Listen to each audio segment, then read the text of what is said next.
Hello everyone. तो आज है आपका 23 जनवरी और 23 जनवरी को एसएससी जीडी का जो एग्ज़ाम है वो 16 जनवरी के बाद 5 दिन बाद ये आज आपका कंडक्ट हुआ है। तो फोर्थ शिफ्ट का एग्ज़ाम खत्म हुआ, तो देखेंगे कि फोर्थ शिफ्ट में कौन कौन से क्वेश्चंस पूछे गए थे। जैसे पहला क्वेश्चन आपका फोर्थ शिफ्ट का आया हुआ था कि पंजाब में भगवंत मान सिंह कहाँ के सांसद हैं, यानी जो वर्तमान में पंजाब के सीएम हैं आम आदमी पार्टी से भगवंत मान, वो किस क्षेत्र से सांसद हैं।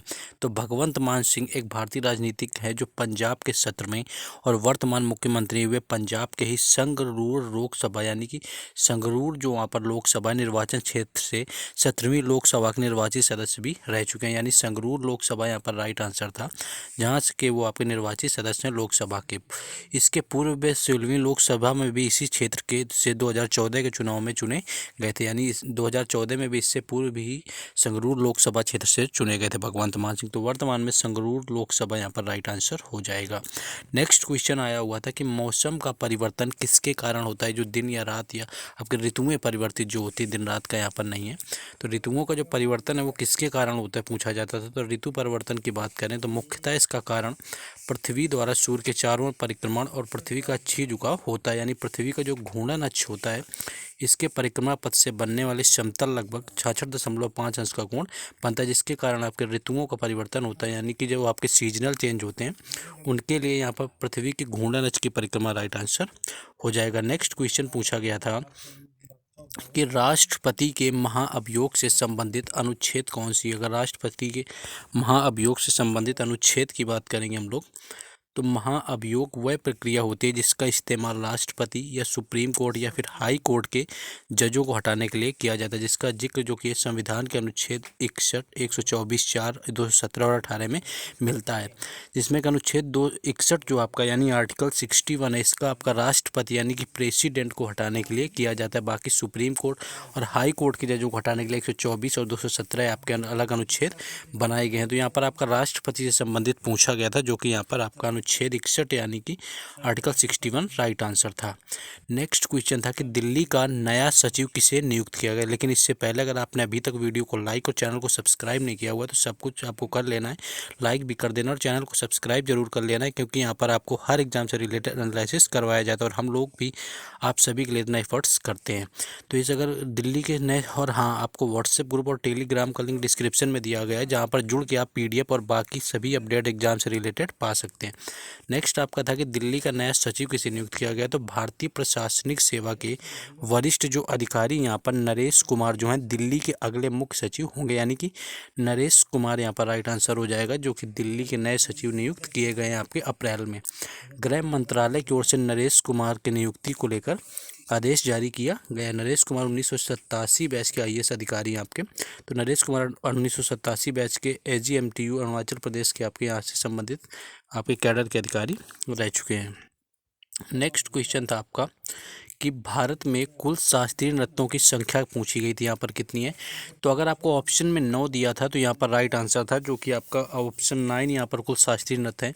भारत के सांस्कृतिक मंत्रालय ने छऊ को भी शास्त्रीय नृत्यों की सूची में आपका हाल में ही शामिल किया गया है, जिससे कि शास्त्रीय नृत्यों की संख्या जो है वो आपकी 9 हो गई। नहीं तो इससे पहले जो आपकी शास्त्रीय नृत्यों की संख्या थी वो कुल 8 थी, जिसमें कि आपका तमिलनाडु का आपका तमिलनाडु का आपका भरतनाट्यम, आंध्र प्रदेश का मोहिनी अट्टम आपका आता था, है ना, केरल का कथकली था आपका, केरल का मोहिनी अट्टम भी था, आंध्र प्रदेश का कुचिपुड़ी, उत्तर प्रदेश का कथक था, असम का सत्रिया था आपका, ओडिसी था आपका, मणिपुरी था। तो कुल 8 नृत्य थे। लेकिन अब आपका छऊ नृत्य यानी जो कि आपका ये झारखंड का है, तो झारखंड का एक नया नृत्य शास्त्रीय नृत्य में शामिल किया गया छऊ नृत्य, जिससे कि वर्तमान में शास्त्रीय नृत्यों की जो संख्या है वो 9 हो गई। तो 9 यहाँ पर राइट आंसर हो गया है। नेक्स्ट क्वेश्चन था कि भारतीय राष्ट्रीय कांग्रेस की स्थापना कब हुई थी। अगर भारतीय राष्ट्रीय कांग्रेस की स्थापना की बात कर लेंगे, ये आपके कब की गई थी, लेकिन उससे पहले यहाँ पर आपको पीडीएफ से संबंधित डिटेल दे दी जाती है। पीडीएफ जो आपका एग्ज़ाम हुआ है 10 से 17 जनवरी तक जो आपका एग्ज़ाम हुआ है, उसके 24 शिफ्टों में जितने एग्ज़ाम आपके हुए हैं, 24 शिफ्टों में कुल जीके जीएस के जो क्वेश्चन पूछे गए थे अप्रॉक्स 500 क्वेश्चन है। उन 500 क्वेश्चन का अगर आपका पीडीएफ पर पेज परचेज करना होता है किसी को, तो 20 रुपये का यहाँ पर मिनिमल आपका नॉमिनल चार्ज रखा गया, जो कि इस व्हाट्सएप नंबर पर कॉन्टैक्ट करेंगे तो इसमें यहाँ पर पीडीएफ सेंड कर दी जाएगी। इसमें 24 शिफ्ट में जितने भी जीके जीएस के क्वेश्चन आए हुए हैं 500, उन सारे क्वेश्चंस को इधर पर मैच कर दिया गया। तो जिन लोगों को लेना वो ले सकते हैं, कोई फोर्स नहीं इस चीज़ के लिए। अपना क्वेश्चन देखते हैं। इसका आंसर था जो भारतीय राष्ट्रीय कांग्रेस था, तो भारतीय राष्ट्रीय कांग्रेस अधिकतर कांग्रेस के नाम से प्रख्यात भारत के प्रमुख राजनैतिक दलों में से एक है, जिसकी स्थापना 28 दिसंबर 1885 यानी 28 दिसंबर 1885 को की गई थी। इसके संस्थापकों में A.O. ह्यूम थे और साथ ही साथ दादा भाई नेहरू जी ने भी यहाँ पे शामिल। तो ये आपका 28 दिसंबर 1885 को आपकी कांग्रेस यानी INC की स्थापना A.O. ह्यूम के द्वारा की गई थी। नेक्स्ट क्वेश्चन यहाँ पर पूछा गया था कि बर्मी भाषा भारत के किस पड़ोसी राज्य में बोली जाती है। तो बर्मीज की अगर बात करें तो ये भाषा बोले जाने वाली आपके म्यांमार में बोली जाती है, यानी म्यांमार यहाँ पर राइट आंसर हो जाएगा। यानी म्यांमार का जो पुराना नाम था वो बर्मा ही रखा गया था, जिसका वर्तमान में आपका म्यांमार नाम है। तो बर्मी जो भाषा है वो बर्मा देश में ही बोली जाती है, जो कि भारत का पड़ोसी राज्य भी है। इसके साथ साथ आपको उसे रंगून के नाम से भी कभी जाना जाता रहा। तो यहाँ पर बर्मी भाषा पूछी गई थी, जो कि बर्मा देश से संबंधित है। नेक्स्ट क्वेश्चन था कि 2022 में कहाँ पर स्वामी विवेकानंद की स्मृति का में आयोजन किया गया था आपका। तो अखिल भारतीय विद्यार्थी परिषद के दिल्ली इकाई की एक तरफ से जवाहरलाल नेहरू जो विश्वविद्यालय JNU है दिल्ली का विश्वविद्यालय, DU यानी कि जो आपका DU और आपका JNU दोनों में से राजधानी के अनेक शिक्षण संस्थानों में युवा दिवस पर कार्यक्रमों का आयोजन किया गया। इस मौके पर आपके स्वामी विवेकानंद के आदर्शों के सिद्धांत पर चर्चा की गई थी, यानी कि 12 जनवरी जो आपका स्वामी विवेकानंद के जन्म दिवस पर यहाँ पर चर्चा की गई है। तो इस तरह का क्वेश्चन पूछा गया था। नेक्स्ट क्वेश्चन देखेंगे। नेक्स्ट यहाँ पर ट्री कृषि उत्सव से पूछ लिया गया था आपका जो होता है कि ट्री कृषि उत्सव जो है किस महीने में सेलिब्रेट किया जाता है, इससे संबंधित पूछा गया था। ट्री जो फेस्टिवल होता है, तो अगर ट्री फेस्टिवल की बात करें जो उत्सव है आपका, ये 14 से 15 जनवरी के बीच में मनाया जाता है। यानी 14 से 15 जनवरी ये महीना पूछा गया था कि किस महीने में होता है।